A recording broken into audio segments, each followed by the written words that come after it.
Olá, sejam bem-vindos. Nesta terceira parte do vídeo, vamos aprender a medir resistência e também a fazer o importante teste de continuidade.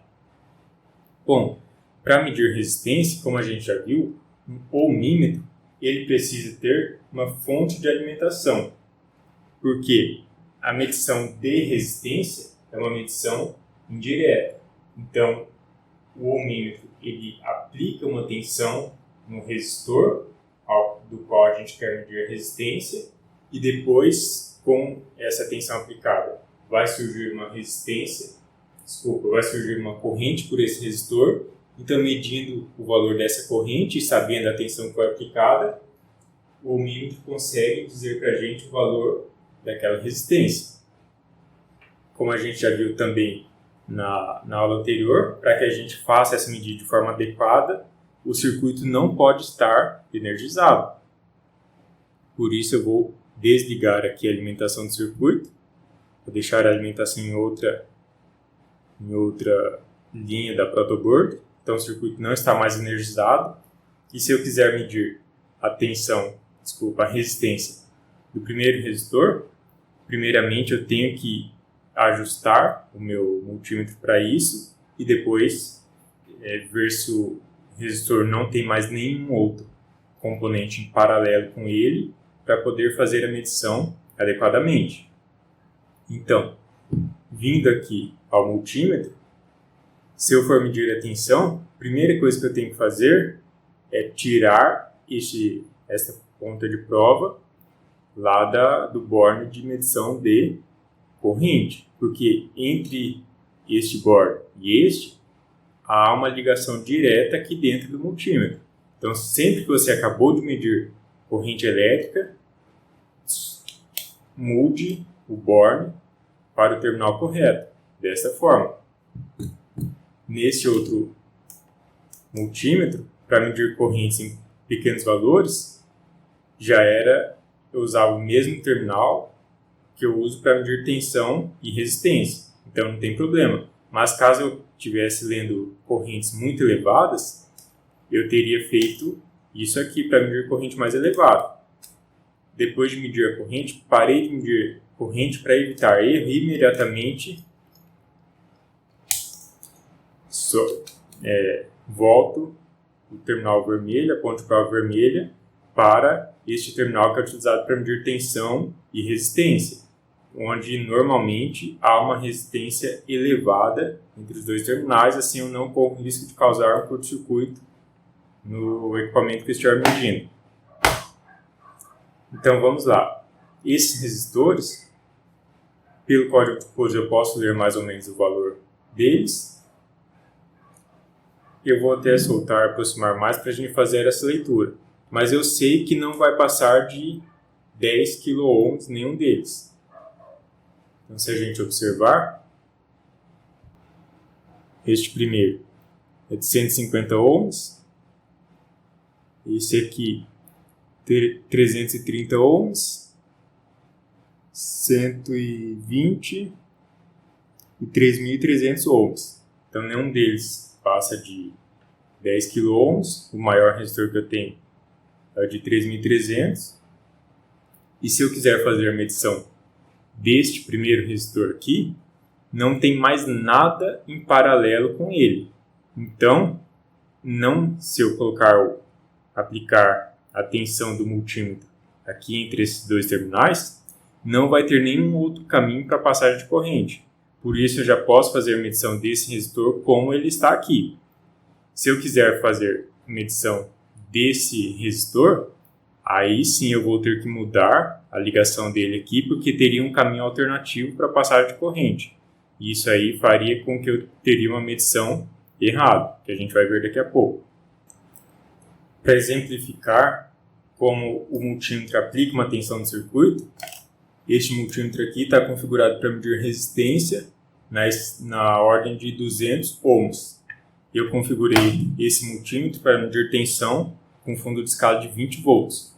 Ou seja, nós vamos utilizar o multímetro laranja para medir a tensão que o multímetro azul aplica no circuito para fazer a medição de resistência. Então lá uma tensão de 2,9 volts, ou seja, este multímetro ele vai aplicar uma tensão de 2,9 volts no resistor para fazer a medição da resistência. Então vamos lá fazer essa medição. E como a gente já viu também, para medir resistência não importa a polaridade. Então se eu medir dessa forma, o valor medido é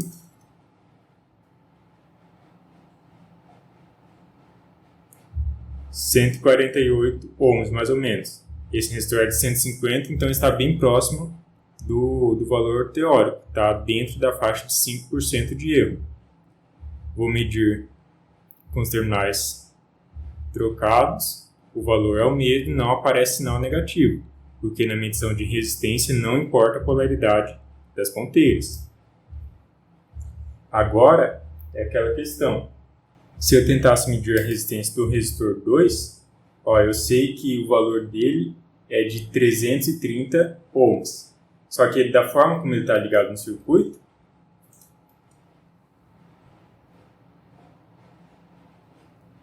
aqui dá para ver que esse resistor 2, ele vem do ponto 2 do circuito e vai para o ponto 3, que é um ponto de ligação, de conexão do resistor 2 com o resistor 3. Depois o resistor 3 vai até o ponto 4, que é onde o resistor 4 também está ligado. E o resistor 4 está entre este ponto 4 e o ponto 2 do circuito.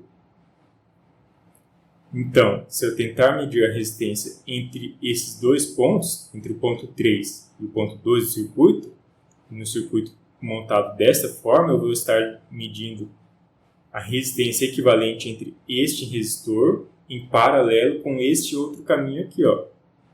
Então vamos medir para ver o que acontece.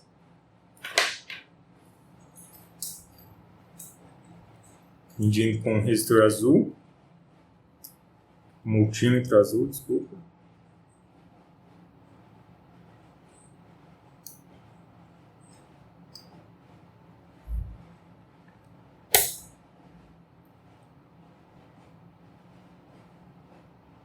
Antes estava fora do fundo de escala, por isso que ele não mostrou valor nenhum. Agora 300 ohms. Só que o valor era para ser próximo de 330. Então esse erro aconteceu justamente porque existia outro caminho para a passagem da corrente que foi injetada pelo transistor, pelo multímetro. Não havia só este caminho, a corrente não estava passando só por esse resistor. Ela estava fazendo este caminho aqui também, como a gente já viu na aula teórica. Então vou desconectar isso aqui, conectar em outro local. Agora sim. Agora o único caminho para passagem de corrente vai ser por esse resistor R2. Então se eu fizer a medição agora, aí sim, 329 ohms, que é o valor correto desse resistor. O valor nominal dele era 330. Agora, para finalizar, teste de continuidade. Praticamente todo multímetro tem esse teste. Ele é indicado normalmente por parece um sinal sonoro. E o que esse teste faz ele indica se a resistência entre as duas pontas de prova está muito pequena a ponto de ser considerado um curto-circuito. E o que ele faz é isso, ó. Ele apita, ele dá um sinal sonoro quando o valor da resistência é muito pequeno. Isso é útil para descobrir curtos-circuitos no circuito que a gente está trabalhando. Por exemplo, se eu colocar um multímetro entre os dois terminais aqui de um resistor, ele não vai dar um curto-circuito. Em vez disso, ele vai medir mais ou menos o valor de uma resistência, só que não com a precisão adequada, porque ele não está configurado para isso. Mas se eu fosse conectar entre esses dois pontos, como eu estou no mesmo ponto elétrico, o multímetro vai acusar curto-circuito. E ele vai me indicar isso apitando. Isso é muito útil quando ocorre algum problema no circuito e existe um curto-circuito onde não deveria. Esse outro multímetro também, o símbolo é o mesmo, Essa parece uma sirene. E se eu conectar as duas pontas de prova, ele apita. Então, se eu fizer a medição,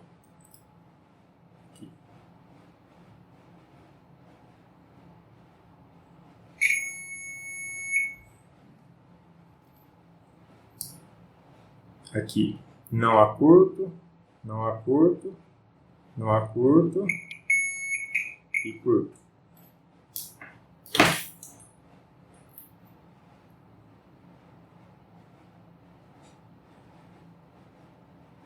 Isso seria útil se, por exemplo, sem querer ou de forma errada, eu fiz uma ligação errada aqui na minha placa, o circuito não está funcionando e eu desconfio que tem um curto-circuito. Então aqui dá para ver que eu liguei diretamente essa trilha com essa aqui. Então se eu tentar analisar aqui, ó, esses dois pontos não tem curto, mas se eu ligar daqui até aqui, eu tenho um curto. Então esta é a função de teste de continuidade e ela é muito útil, muito utilizada nos multímetros.